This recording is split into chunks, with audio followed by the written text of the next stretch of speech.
fait miséricorde. Des gens ne se préoccupent plus de quelle manière ils gagnent leur argent. C'est simplement de l'égoïsme. Et on est en mode affamé. Je veux empocher, empocher, empocher.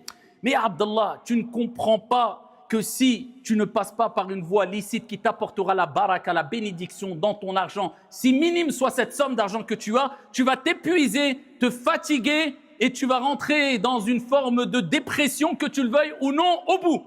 Même si ça paraît être beau, tu as eu de l'argent de manière illicite, tu as acheté une maison, tu as acheté une belle voiture de manière illicite. Alors, il n'est pas question de blâmer ceux qui sont riches ou ceux qui cherchent à être riches, de grands compagnons.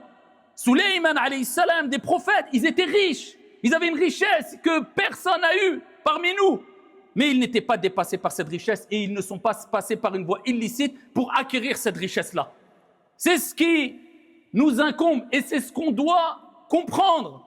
C'est qu'on doit passer par une voie licite, saine, pour accumuler des richesses si on le veut et ne pas être dépassé en ne voulant que amasser des richesses, amasser aveuglement, sans aucune bénédiction. Et ô combien gagne beaucoup d'argent, mais tu le vois toujours stressé, angoissé, mal, parce qu'il n'y a pas de lumière intérieure, parce qu'il n'y a pas d'apaisement.